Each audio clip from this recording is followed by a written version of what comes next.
ये ऑर्डर निकला है संडे के दिन दोपहर में 3-4 बजे कुछ टाइम। उनको ये अथॉरिटी है कि छुट्टी के दिन ऐसी इस टाइम पे भी ऑर्डर निकाल सकते हैं कि डायरेक्ट पीआर कार्ड रद्द कर। इसमें काम ही बहुत कम हुआ है क्योंकि अभी कानून हमारे लिए नया है, तो उनको भी ज़्यादा तजुर्बा नहीं है इसमें कार्रवाई कैसी करते हुए। अब इसके ऊपर जब केसेस होंगे, जब बहुत केसेस होंगे, अलग अलग एंगल से अलग लोगों के अलग अलग ऑब्जेक्शन रहेंगे, तो फिर डिसाइड होगा ना क्या होता बोल के। मतलब इसमें काफी अधिकारी मुश्किल में आ सकते हैं। अरे भाई, कुछ पेपर वगैरह में भी आया था कि ये सेंट्रल का फैसला है, इसमें आप हाई कोर्ट भी नहीं जा सकते, डायरेक्ट आपको सुप्रीम कोर्ट जाना पड़ेगा। हाई कोर्ट इसके अंदर आपका केस एक्सेप्ट नहीं करे। आप सभी का स्वागत है महाराष्ट्र न्यूज़ टुडे में। जैसा आपने मेरी पिछली रिपोर्टों में देखा है, कटकट गेट एनिमी प्रॉपर्टी को लेकर हम काफ़ी लोगों से मिल रहे हैं जो इसमें जानते हैं, जो औरंगाबाद की हिस्ट्री को जानते हैं, उन लोगों से भी हमने मुलाकात की। आज इस मुद्दे पर क़ानूनी एतबार से क्या किया जा सकता है, या फिर गवर्नमेंट ने जो डिक्लेयर की है कि एनिमी प्रॉपर्टी है हम डेमोलिश करेंगे, उस चीज़ सभी मुद्दों पर कुछ क़ानूनी नज़र से देखा जाए तो इसमें क्या हो सकता है। मुद्दों पर हमारे साथ बात करने के लिए मौजूद है खान सलीम खान सर, जिन्हें सारा औरंगाबाद काफ़ी अच्छे से जानता है। बहुत ही इनकी प्रैक्टिस में एक काफ़ी नाम रखते हैं और औरंगाबाद में काफ़ी मशहूर शख्सियत है। तो इनसे जानते हैं कि कटकट गेट का इशू एक्चुअल में क्या है और क़ानून इसको किस नज़र से देखता है। जी, आपका स्वागत है महाराष्ट्र न्यूज़ टुडे में। सर, ये जो ऑर्डर निकला है, कुछ 22 एकड़ कुछ गुंटों पर पीआर कार्ड रद्द हो गए, तो ये कानूनी तौर पे सही है और इस ज़मीन की क्या हिस्ट्री है, इस पर थोड़ी। देखिए, एनिमी प्रॉपर्टी का जहाँ तक ताल्लुक़ है, जो लोग आज़ादी के बाद और उसके बाद 1965 में और फिर उसके बाद 1970 में जो जंगें हुई थी चाइना और पाकिस्तान से, उस टाइम जो लोग हिंदुस्तान छोड़कर चले गए, उन लोगों के नाम पर अगर कोई प्रॉपर्टी है तो उस प्रॉपर्टी को एनिमी प्रॉपर्टी डिक्लेयर किया गया और कस्टोडियन ऑफ एनिमी प्रॉपर्टी तभी बना दिया गया था, क़ानून भी तभी पास कर दिया गया था। उस ज़माने में इसके ऊपर इम्प्लीमेंटेशन भी हुआ। हिंदुस्तान से जो मुसलमान पाकिस्तान गए, जिनकी प्रॉपर्टीज़ यहाँ थी, और सिंधी लोग और या दूसरे कोई लोग जब पाकिस्तान से यहाँ आए तो उनको बदले में वो प्रॉपर्टी दी गई। उसके बाद चाइना से जंग हुई, उसमें भी कुछ, लेकिन वो उधर के स्टेट्स के लोग हैं, ज़्यादातर इधर के नहीं हैं। लेकिन जैसा हिंदुस्तान का जो उत्तर प्रदेश, हैदराबाद, औरंगाबाद वगैरह जो इलाके हैं, इनसे ज़्यादातर लोग जो है पार्टीशन में या जब जंग हुई तो तभी जो है हिंदुस्तान छोड़कर गए थे।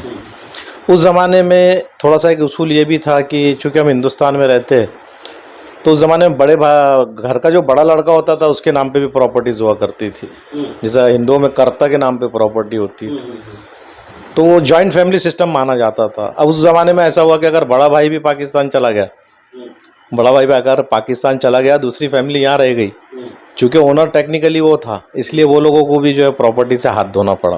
खैर, ये जब की बात थी। अभी रिसेंटली एक जजमेंट आया सुप्रीम कोर्ट का।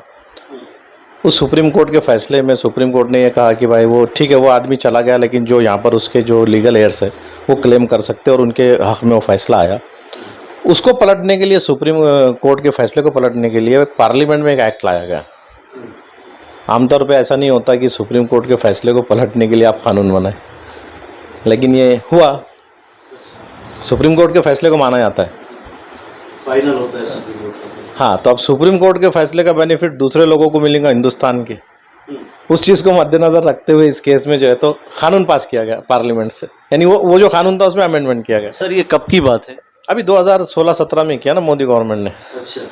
ये जजमेंट भी अभी का ही है, क्योंकि ये जजमेंट खुद 40-50 साल से कोर्ट में पेंडिंग था। अब उसमें जब फाइनल हुआ तो इनको ये लगा कि ये जजमेंट को नज़ीर बनाकर लोग जो है, जिनके आबा अजदाद चले गए, वो जो लोग यहाँ हैं, वो अपनी प्रॉपर्टी क्लेम्स कर सकते। अच्छा। तो उन्होंने क्लेम नहीं करना बोल के इन्होंने अमेंडमेंट वगैरह लाया, और उसके बाद से इन्होंने पूरा अब एक टारगेट लिया कि एक ड्यूरेशन के अंदर, फिक्स ड्यूरेशन में एनिमीज प्रॉपर्टी को सर्च करके गवर्नमेंट अपने पोजीशन में लेंगे और उसको सेल आउट कर देंगे, ऐसा इसका है। तो उसके तहत जो है नोटिफिकेशंस वगैरह निकले अभी रिसेंटली, साल 2 साल 3 साल में, और उसके ऊपर जो है डिस्ट्रिक्ट एडमिनिस्ट्रेशन ने काम किया। तो कस्टोडियन ऑफ प्रॉपर्टी जो है वो प्रॉपर्टियों को आइडेंटिफाई डिस्ट्रिक्ट एडमिनिस्ट्रेशन के ज़रिए करता है, क्योंकि डिस्ट्रिक्ट एडमिनिस्ट्रेशन के पास पूरा रेवेन्यू रिकॉर्ड रहता है, म्युनिसिपल रिकॉर्ड रहता है प्रॉपर्टीज़ का, और दूसरे कौन लोग आए गए उनके भी रिकॉर्ड्स रहते हैं, पुलिस का रिकॉर्ड होता है, सब डिस्ट्रिक्ट एडमिनिस्ट्रेशन के पास ही होता है। तो वो उनको वेरीफाई करने के लिए बोला। अब इसमें थोड़ी सी मुझे लगता है कि डिस्ट्रिक्ट एडमिनिस्ट्रेशन से उतावलापना हो गया, कि उनका लेटर आते से उनके पास जो था उन्होंने जो है तो देखे और डायरेक्ट जो है तो पीआर कार्ड में से नाम गायब कर दिए। अब देखिए इसमें दो लॉ काम कर रहे हैं, एक तो एनिमी प्रॉपर्टी का एक्ट काम कर रहा है और दूसरे महाराष्ट्र लैंड रेवेन्यू कोड।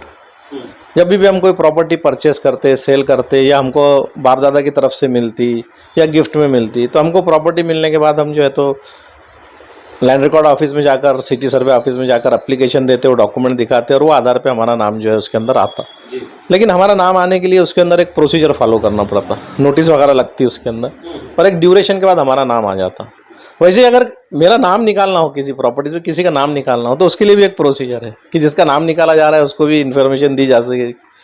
लेकिन इसके अंदर ऐसा कुछ नहीं करते हुए डायरेक्ट सेंटर के जो लेटर्स थे, मैं जो देख सका डॉक्यूमेंट, उसके अंदर मुझे लगा कि सेंटर्स के लेटर को रेफरेंस बनाकर उन्होंने जो है पीआर कार्ड कैंसिल कर दी। तो ये चीज़ जो है गैर कानूनी है। इसका तरीका क्या है? मतलब अथॉरिटी जो कलेक्टर ऑफिस है या डिस्ट्रिक्ट अथॉरिटी है, तो उनको किस तरीके से कौन कौन से रूल उन पे लागू होते हैं ये ज़मीन को एनिमी प्रॉपर्टी डिक्लेयर करने के लिए? देखिए सबसे पहली बात कैसी है कि एनिमी प्रॉपर्टीज़ एक्ट में क्या लिखा गया है। जब एक्ट बनाया गया तो एक्ट को चलाने के लिए रूल बनाए जाते हैं। तो 2015 में इसके लिए रूल भी बने थे, 15-16 में कुछ रूल्स बने थे। वो रूल में एक तरीक़ेकार दिखाया गया था। रूल जो रहता, तरीका रहता कि एक्ट के ऊपर अमल कैसा करना है। वो रूल्स में ये दिखाया गया था कि यानी कस्टोडियन ऑफ प्रॉपर्टी जो है डिस्ट्रिक्ट एडमिनिस्ट्रेशन से एनिमी प्रॉपर्टीज़ के बारे में जानकारी हासिल करेगा। अब डिस्ट्रिक्ट एडमिनिस्ट्रेशन का काम ये है कि उसके पास अवेलेबल जो रेवेन्यू रिकॉर्ड है, म्युनिसिपल रिकॉर्ड है और पुलिस रिकॉर्ड है, उसके आधार पर वो कस्टोडियन ऑफ प्रॉपर्टी को ये बताएगा कि हमारे इलाके में, हमारे ज़िले में, हमारे डिस्ट्रिक्ट में, हमारे तालुक़े में फला फला प्रॉपर्टीज़ एनिमी प्रॉपर्टीज़ है। उनके पास जो रिलेवेंट रिकॉर्ड रहेगा वो कस्टोडियन को भेजेगा, कस्टोडियन ऑफ इंडिया उसको देखेगा। उसको देखने के बाद में वो प्रॉपर्टी का आइडेंटिफिकेशन होगा, उनके पास अवेलेबल जो रिकॉर्ड है उसके तहत वो उसको वेरीफाइड करेंगे।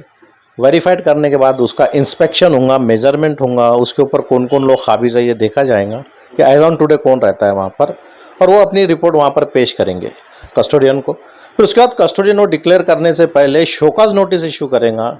वो जो लोग उस प्रॉपर्टी पर रहते हैं, और 30 दिन की नोटिस रहेंगी, शायद उसका पीरियड है कि आप उसमें रिप्लाई दे सकते हैं। अब इसके अंदर ऐसा है कि लोगों का जो है तो पिछली भी मीटिंग जब जमात इस्लामी के ऑफिस पे हुई तो लोगों ने बोले हमारा नाम ये कर दिए, हम कोर्ट में जाना है कि नहीं जाना। तो अभी मेरा मानना ये है कि लोगों ने अभी पैनिक होने की ज़रूरत नहीं है, घबराने की ज़रूरत नहीं, क्योंकि एक प्रोसीजर लंबा है। लंबा बोले तो भी उसको 1-2 साल का अरसा लगेगा। और जिनकी प्रॉपर्टीज़ है उनको रिजनेबल अपॉर्चुनिटी दी जाएंगी ये शो करने की ये प्रॉपर्टी के मालिक हम कैसे बने। मतलब ये चीज़ कानून में है कि उनको बताने की, क्लियरेंस देने की टाइम है, मिलेगा। हाँ, तो जब डिस्ट्रिक्ट अथॉरिटी की तरफ से इनको जब नोटिस मिलेंगी तो ये नोटिस का रिप्लाई दाखिल कर सकते हैं। उसकी हेयरिंग होंगी। हेयरिंग होने के बाद में जो custodian of property district administration के थ्रू वो प्रॉपर्टी को एनिमी प्रॉपर्टी डिक्लेयर करेगा या आपका कहना मान लेगा। अगर आपका कहना मान लेता है तो बहुत अच्छी बात है, और नहीं मानता है तो फिर उस सूरत में आपको ये अधिकार है, आपको ये अख्तियार है कि आप उसकी अपील जो है तो हाई कोर्ट में कर सकते हैं। अच्छा, यानी इसके अंदर कानून में कुछ नहीं है। जैसा सिविल कोर्ट को नीचे की जो छोटी कोर्ट्स है, सिविल कोर्ट को उसको अधिकार नहीं रखा है, लेकिन हाई कोर्ट को और सुप्रीम कोर्ट को इसमें अख्तियार है। तो जो लोग भी इसके प्रॉपर्टीज़ जिनके पास है उनको इमीडिएट में यानी फौरी तौर पर घबराने की, पैनिक होने की ज़रूरत नहीं है। अब ये पूरा प्रोसीजर जो है इसके ये फॉलो होगा। अगर ये प्रोसीजर फॉलो नहीं होता है तो आप कोर्ट से अप्रोच होकर जो है स्टे ऑर्डर, कुछ लोग गए उनको टेम्पररी स्टे भी मिला, तो इसमें कानूनी लड़ाई एक की जा सकती है। लेकिन मुझे लगता है वो अभी बात की बात है। पहले डिस्ट्रिक्ट एडमिनिस्ट्रेशन को प्रॉपर्टी आइडेंटिफाइड करने दीजिए, वेरीफाइड करने दीजिए, इंस्पेक्शन होने दीजिए, और इंस्पेक्शन होने के बाद जब हमको नोटिसेज आएंगी, जब लोगों को नोटिसेज आएंगी तो उसका रिप्लाई देते हैं, वहाँ पर जाकर कॉन्टेस्ट कीजिए उसको। और अगर खुदा ना खास्ता आपके खिलाफ फैसला आता है तो हाई कोर्ट में अप्रोच होकर आप जो है तो उसमें इंसाफ मांगिए। सर, इसके अंदर ऐसा आ रहा था, कुछ पेपर वगैरह में भी आया था कि ये सेंट्रल का फैसला है, इसमें आप हाई कोर्ट भी नहीं जा सकते, डायरेक्ट आपको सुप्रीम कोर्ट जाना पड़ेगा। हाई कोर्ट इसके अंदर आपका केस एक्सेप्ट नहीं करेगी। कुछ लोगों में एक चर्चा भी है, तो ये चीज़ है, ये हाई कोर्ट में जाने का रास्ता खुला है आम लोगों के लिए। एक्ट में खुद बताया गया है कि इसके यानी अगर उसने प्रॉपर्टी आपकी डिक्लेयर कर दिया कि एनओए प्रॉपर्टी है तो हाई कोर्ट को जुरिस्डिक्शन है। देखिए हाई कोर्ट और सुप्रीम कोर्ट जो है ये कॉन्स्टिट्यूशनल कोर्ट्स कहलाते हैं, और इनको हर चीज़ में जिसमें कॉन्स्टिट्यूशन ने अधिकार दिया या कोई शख्स इनके पास अप्रोच होता है कि मेरे कॉन्स्टिट्यूशनल राइट्स जो है मुतासिर हो रहे हैं या उनका जो है तो उनकी खिलाफ वर्जी की गई तो कोर्ट से अपीयर हो सकता है। तो हाई कोर्ट और सुप्रीम कोर्ट चूँकि कॉन्स्टिट्यूशनल कोर्ट्स है इसलिए किसी भी मसले में ये दखल अंदाजी कर सकते हैं। अगर किसी के साथ कॉन्स्टिट्यूशन में दिए हुए इख्तियारात का अगर किसी के सल्ब किए जा रहे हैं तो वो कोर्ट से रुजू होकर इंसाफ मांग सकता है। और सर ये जो फैसला दिया गया था संडे के दिन, उस दिन ये ऑर्डर निकला है, संडे के दिन दोपहर में 3-4 बजे कुछ टाइम बता रहे, तो अथॉरिटी को मतलब जो हमारा डिस्ट्रिक्ट कलेक्टर है, जो डिस्ट्रिक्ट ऑफिस है, उनको ये अथॉरिटी है कि छुट्टी के दिन ऐसी इस टाइम पे भी ऑर्डर निकाल सकते हैं कि डायरेक्ट पीआर कार्ड रद्द करना? कानून में इसका क्या है कि ये कानून से हिसाब से गलत है या सही है? देखिए ये तो थोड़ी एक अलग बहस हो जाएंगी कि ऑफिशियल काम कभी भी ऑफिशियल आवर्स में होता है। चूँकि होगा सेंटर से ऑर्डर आए हुए होंगे, ये भी घबराए होंगे, डिस्ट्रिक्ट एडमिनिस्ट्रेशन भी घबराया होगा तो भेज दिया, कर दिया, ऑर्डर पास कर दिया। इसके अंदर क्या है कि जो एनिमीज़ प्रॉपर्टी एक्ट जो है जिसके ऊपर अभी काम किया जा रहा, इस पर काम ही बहुत कम हुआ है क्योंकि अभी कानून हमारे लिए नया है, तो उनको भी ज़्यादा तजुर्बा नहीं है इसमें कार्रवाई कैसी करते हुए। अब इसके ऊपर जब केसेस होंगे, जब बहुत केसेस होंगे तो अलग अलग एंगल से अलग लोगों के अलग अलग ऑब्जेक्शन रहेंगे तो फिर डिसाइड होगा ना क्या होता बोल के। मतलब इसमें काफ़ी अधिकारी मुश्किल में आ सकते हैं। अरे भाई वो अधिकारियों को भी एनिमी प्रॉपर्टी को कैसा डील करते हो तजुर्बा नहीं है आज तक। जैसा कोविड आया था तो अपने एडमिनिस्ट्रेशन को तजुर्बा ही नहीं था कि भाई जैसा दंगे फसाद से लड़ने का तो आइडिया था उनको, लेकिन उससे कैसा लड़ना तो समझ में नहीं आ रहा था। तो आते आते फिर वो 2 साल में आया नहीं आया जो भी है, तो वैसे अब ये नया एक्ट है तो इसके अंदर कार्रवाई कैसी करना, क्या करना, तो थोड़ा सा उनके लिए भी नया है, अपने लिए भी नया, हाँ वकीलों के लिए भी नया कानून है ना ये। अब जजेस के लिए भी नया है, वो भी पढ़ेंगे ना उसको क्या एग्जैक्टली इसमें क्या दिया बोल के, और उसके ऊपर कार्रवाई होंगी उसके अंदर। तो हो सकता है जल्दबाजी में बोला ना, उतावलापना बड़ा ज़रा ज़्यादा हो गया इसके अंदर के। हर ऑफिसर कैसा है कि गवर्नमेंट, अब जो वक्त की गवर्नमेंट है उसको ये बताने के लिए कि मैं बहुत प्राउड काम कर रहा हूँ ये वो, तो गवर्नमेंट के जो डायरेक्शन है उसको फॉलो करते हो। सर तो इसमें जो लोग अभी परेशान हो रहे हैं, काफ़ी वकीलों के पास एक भीड़ देखी जा रही है, कट के तकरीबन लोग कोई ना कोई वकील से कांटेक्ट में है और उसमें हाई कोर्ट में अपील करनी है, उसमें करने की तैयारी में। तो आप एक लोगों को क्या मैसेज देंगे? अच्छा देखिए लोगों का जो है वकीलों से अप्रोच होना ये नेचुरल चीज़ है। अगर किसी भी की भी ज़िंदगी भर की जो कमाई है उनने जो घर बनाने में लगाया है वो अगर ख़तरे में आ जाती है तो उसके लिए तो ये बात है, और वो वकीलों से अप्रोच होंगे। लेकिन वकीलों का भी काम है कि उसको सही सजेशन देना। ऐसा नहीं है कि वो आ गया तो बस अपना केस डालना। देखिए आप वकील के पास अप्रोच हुए तो हर उसके अंदर वकील का कोर्ट में जाना ही ज़रूरी नहीं होता। बहुत सारे काम ऐसे है कि वो पहले भी किए जा सकते। देखिए हम कोर्ट में है ना इंसाफ नहीं मिलने की सूरत में जाते, तो पहले नाइंसाफ़ी तो होने दीजिए। मतलब रेवेन्यू अथॉरिटीज़ के पास हमारे जो ऑब्जेक्शंस है उसको तो इंटरटेन होने दीजिए, रेवेन्यू अथॉरिटीज़ को डिक्लेयर करने दीजिए कि ये एमएनए प्रॉपर्टी है, उसके बाद जाइए ना कोर्ट में। तो रेवेन्यू उसमें तो नहीं डिक्लेयर हुआ, पर जो पीआर कार्ड तो हो गए हैं लोगों का मालिकाना हक एक तरह से ख़त्म हो गया ना सारी प्रॉपर्टी पे। देखिए एक बात और ज़हन नशीन कर लीजिए, पीआर कार्ड हो या 7/12 हो, ये आपके ओनरशिप के डॉक्यूमेंट नहीं है।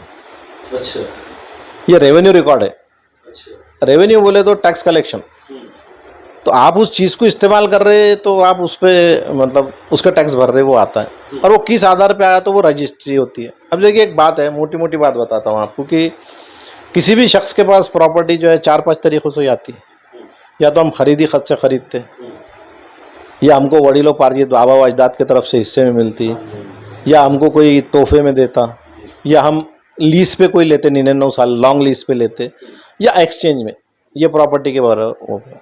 तो ये 5 तरीक़ों के अलावा कोई तरीक़ा नहीं है कि प्रॉपर्टी ट्रांसफ़र हो। और इन तरीक़ों से जो प्रॉपर्टी ट्रांसफ़र होती उसकी एंट्री रेवेन्यू रिकॉर्ड्स में ली जाती है। हम उस पर कॉर्पोरेशन को टैक्स भरते, वो भी एक किस्म का रेवेन्यू रिकॉर्ड है। रेवेन्यू रिकॉर्ड आपका पोजीशन शो करता है। रेवेन्यू रिकॉर्ड में से नाम उड़ जाने का मतलब ये नहीं है कि आपकी प्रॉपर्टी रही नहीं हो, क्योंकि टाइटल डीड जो है, रजिस्टर्ड सेल डीड वगैरह जो है वो आपके पास है ना। अब इसमें जो है मेन इशू जो है ना वो ये है कि जब ये प्रॉपर्टी के मालिक जो है 1960 या 48 जो भी होंगे, एज ऑन दैट डेट क्या पोजीशन थी, यानी अभी तक तो जो लोगों ने खरीदे आए वो चेन चली। झगड़ा तो वो लोगों का है कि जिनसे खरीदी गई वो एनिमी थे क्या। अब इसमें सही जानने के लिए हिस्ट्री पढ़ना पड़ेगी। नहीं, वो हिस्ट्री कौन सी प्रॉपर्टी की, जैसा पिछले बार आपने मुजीब साहब का इंटरव्यू आपने लिया था, मुजीब आलम खान वगैरह का, तो उन्होंने भी क्या बताया कि ये फला फला की थी, उनके रिश्तेदार आज जिंदा है, वो वहाँ मिल सकते कर सकते। अब मैं मतलब कुछ लोगों ने ये बताया मुझे कि यार ये जिनकी प्रॉपर्टी थी ना वो औरंगाबाद में तदफीन हुई हुई है, उसमें से कुछ लोग तो गवर्नमेंट ड्यूटी पे थे, वो पेंशन मतलब खाए उन्होंने, काफ़ी ज़िंदगी गुजारे, उसके बाद इंतकाल कर गए और यहीं के कब्रस्तानों में वो उनकी तदफीन हुई हुई है। मेरा अगला सवाल आपसे वही था कि जो ये जितने भी पीआर कार्ड रद्द किए गए, तो ये जगह पहले जिसकी थी, तो क्या ऑटोमेटिकली वो उसके मालिक बन गए हैं? पुराने लोग जिन्होंने बेच चुके थे, जो लोग ने पुराने जिनको ये जगह मिली थी, इसमें कुछ मीर खुर्शीद अली, कुछ और भी नाम आ रहे हैं, उनकी जगह थी, उन्होंने उनकी बेटी को दिए थे, उन्होंने किसी को सेल किए, तो क्या अब ये सब पीआर कार्ड रद्द होके ऑटोमेटिकली गवर्नमेंट ने उनको वापस से ऑनर बना दिए प्रॉपर्टी का? ऐसा हो सकता है, पॉसिबल है? अगर उन्होंने वो प्रॉपर्टी सेल आउट किए हुए उनकी ड्यूरिंग लाइफ टाइम, तो कैसे मिलेंगे? ऑटोमेटिक तो प्रॉपर्टी किसी को नहीं जाती है। एक तो कब्जे आधारे जाएंगी, या जो भी वहाँ पर बैठा है उसके पास कुछ ना कुछ तो डॉक्यूमेंट्स होंगे ना सब, भले ही नोटरी होंगी तो सही।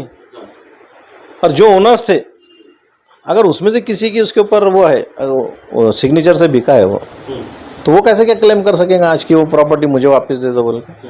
हाँ, अगर कोई अल्लाह का बंदा ऐसा होगा कि भाई जिसका उस पर मतलब उसने किसी को बेचा नहीं होगा और उसकी प्रॉपर्टी चली हो गई, तो वो किस्मत वाला है, उसको मिल जाएंगी वापस, वो क्लेम कर सकता फिर उनसे। अब उसकी तकदीर में होंगी तो उसको वापस मिलेंगी, अदरवाइज तो मुश्किल है। बाकी काफ़ी लोग ट्राई कर रहे हैं तकदीर को वहाँ पर। और सर, इसमें मेरा एक सवाल ये भी था कि जो लोगों को एक दहशत में डाला गया कि बुलडोज़र चलेगा, अब यहाँ पे बुलडोज़र चलेगा, टूटेगा, तो गवर्नमेंट को या डिस्ट्रिक्ट अथॉरिटी की ये ताकत है कि वो डायरेक्ट आके वहाँ पे डेमोलिश कर सकते हो एरिया को? देखिए, अपने औरंगाबाद में जो लेबर कॉलोनी का हाल हुआ ना जी, वो मेन मुद्दा वही है, लोगों को डर वही है कि लेबर कॉलोनी के जैसा होगा। तो लेबर कॉलोनी का जो इशू था, लेबर कॉलोनी जो है गवर्नमेंट के जो एम्प्लॉयज़ है उनको रहने के लिए दी गई थी, और इस शर्त पे दी गई थी कि आप रिटायरमेंट होने के बाद ये खाली कर देंगे। लेकिन अब वो खाली नहीं की उन्होंने, उनकी कई जनरेशन उसमें पल गई, बढ़ गई, और बाद में ये डिमांड किया गया कि इनको मालने का ना हक हमारे को दे दो। तो सिरे से ही वो प्रॉपर्टी गवर्नमेंट की थी, जैसा क्वार्टर्स गवर्नमेंट के थे। उसका टाइटल का झगड़ा तो आज भी चालू है, वो नवाब साहब बोलते मेरी है, ये बोलते हमारी है। तो वो किराएदार का और मालिक मकान का झगड़ा था सपोज, तो उसको एक ना एक दिन ख़त्म होना था, अब वो हो गया। और उसमें जो है तो वो डिमोलिश हुई। डिमोलिश होने के लिए कानून का कैसा इस्तेमाल किया जाना चाहिए, वो डिस्ट्रिक्ट एडमिनिस्ट्रेशन ने उनको जितने पावर्स थे पूरा इस्तेमाल किया। ये प्रॉपर्टी भी जब गवर्नमेंट प्रॉपर्टी या हैवी की प्रॉपर्टी, एनिमी प्रॉपर्टी डिक्लेयर हो जाएंगी, उस टाइम ये अधिकार आएंगे ना उनको, फिल वक्त तो नहीं है ना। और सर, इसमें क्या बोलते हैं, जैसा आप काफ़ी ज़मीनों से औरंगाबाद से हैदराबाद तक आपको काफ़ी मालूमात है, तो आपको क्या लगता है इसमें कुछ लैंड है जो डिस्प्यूट हो सकता है, जो एनिमी प्रॉपर्टी हो सकती है, ऐसा कुछ है यहाँ पर?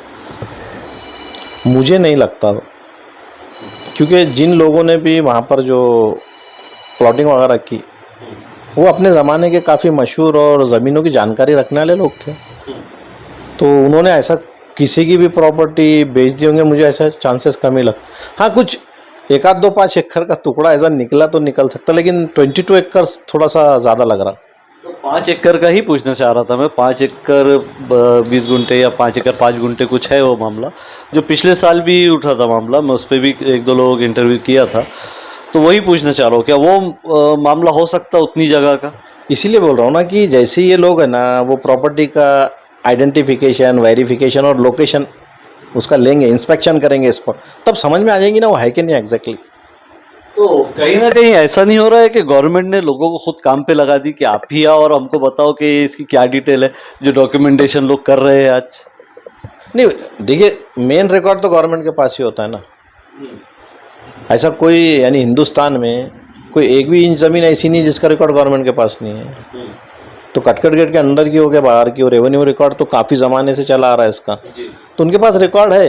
अब सवाल ये है कि जब ये एनिमी प्रॉपर्टी का इशू उठा, तो इनको वो एक्चुअली आइडेंटिफाइड करना है कि वो है कहाँ, सर्वे करके इनको ढूंढना है। अब सर्वे करके ढूंढना है बोले तो अब वो आगे की जितनी प्रॉपर्टी होगी सभी लोग तकलीफ में आ गए और परेशानी में आ गए। जब तक कि वो आइडेंटिफाइड नहीं होती तब तक के मुश्किल है, लोगों को परेशानी समझ सकते हैं, उनकी परेशानी हो रही, लेकिन ऐसे कुछ भी कार्रवाई हो जाएंगे ऐसा बहुत कम चांसेस है।